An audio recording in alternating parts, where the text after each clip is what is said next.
Okay, so we're going to go into a CMA training on how to complete a comparable market analysis. This one's actually going to be pretty easy. It's going to be pretty quick. So I'll walk you guys through it. Now, this is the CMRMLS version that I use. You might have a different version, so just sit tight as I go through it. But it'll help you understand what we're talking about. Now,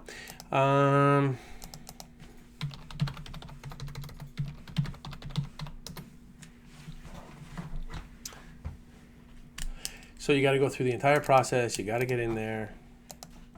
You go into the matrix, the MRMLS. Now, let's assume that I have a 3-bedroom, 2-bathroom home, 1,500 square feet, and I am looking for comparables. All right. So remember that there's a difference between residential and the residential income. Now, we're not going to do a commercial CMA, but really we're only going to focus on a single-family residence for right now. 3-bed, 2-bath, 1,500 square feet.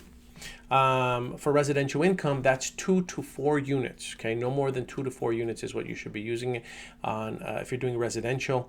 Now, you can also do 5 or more units on residential income through their system. But if we're only talking about 2 to 4 units, you'd use residential income as well. Give me one second. All right, now, if you want to do a rental analysis, let's say you have a client that calls you and says, well, you know what, can you tell me how much I can rent my property for? You can do a residential lease search, and then you can see the leases that have been secured that way. So we've got residential, right?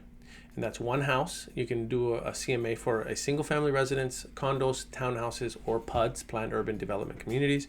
Residential income, you can do multiple units. If anything 2 to 4 is still considered residential, anything 4 units or above would be considered commercial. All right, and 2 to 4 units is pretty easy to be able to complete a CMA on because you just go, 3-mile radius and you find like for like. So you can't compare a 2-unit to a 4-unit. Okay, it has to be 2-unit to 2-unit, a 3-unit to 3-unit, and a 4-unit to 4-unit. Now, when we go into commercial, which is 5 units or more, at that point, really, it's all about the incomes. Okay, the income has plays a big contributing factor to 5 units or above. Okay, so but we're not going to go into that today. Then there's the lease, the residential lease, and that's how you do a rental analysis for somebody. And then you can also do land as well. So let's assume we're going to do a residential CMA.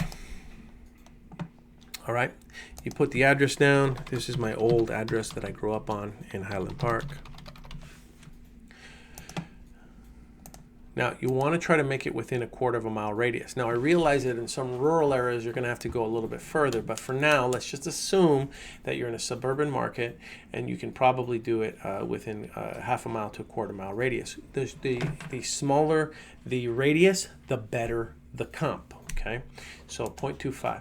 I want 3 actives and I want 3 closed. Okay, and I know it allows me, and by appraisal standards, I can go out as far as 6 months, but I only want us to go out as far as 45 days initially. So I've got 9 matches. Then I got to match it by living area, and the living area is going to be, I don't know why it's treating it as a credit card, but living area is 1,200 to 1,500. No, you know what? It's 20% up and 20% down. So I can go, if the square footage of the home is 1,500 square feet, I can go to 1,200, or I can go as high as 2,000. So that's my radius, and you'll notice that it changed from 9 to 4 now, right? It changed from 9 to 4 because I became more specific about the radius. Now, there's 2 ways that I can do this. I can then expand the radius search, which will increase that, and then I can go to the maps.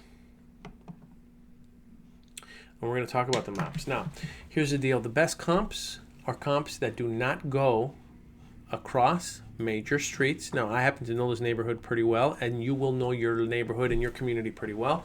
So you don't want to go, if my main property is right here in the center, then these are my best comps. 1, 2, 3, 4,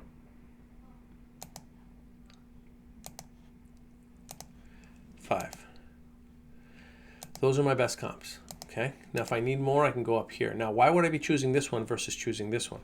Well, again, it just goes by the principle of making sure that I don't cross into major streets. Now, if that one didn't exist, then I'd probably use one of these 2 as a comparable as well. But these are probably going to be the best comps that I have. So let's just pick this one just for the sake of this example, because it's pretty close. All right, and you'll notice that all of them are roughly about the same price. Now, I know some of you are then saying, well, Paul, what about bedroom and bathroom count? Doesn't that make a difference? Well, the truth is you can adjust for bedroom and bathroom count. What's more important is the square footage. Once you've selected your comps, for those of you who will use a system like the CRMLS, you can then go to Cloud CMA, and it will auto-populate the CMA for you, and then you can email it to somebody else. Or you could send them the link. Okay, so that's a really fast way. You type the client's name here, the address there, bedroom, bath count, and then they pick the comps for you, and then you fetch the listings and you publish it and share it.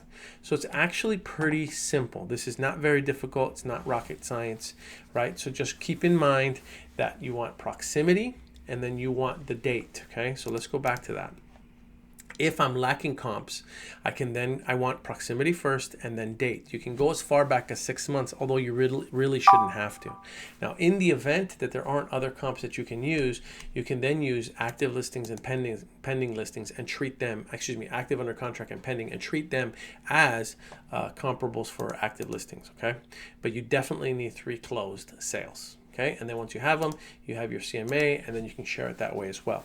BPOs are very, very similar to this type of CMA. So when you're doing a BPO, you're going to be selecting 3 actives and 3 solds, and then you're just going to be making adjustments for bedroom, bathroom count, maybe square footage, right, if you don't have enough comps, or you may be making adjustments based on the condition. That is a pretty common way to do it as well.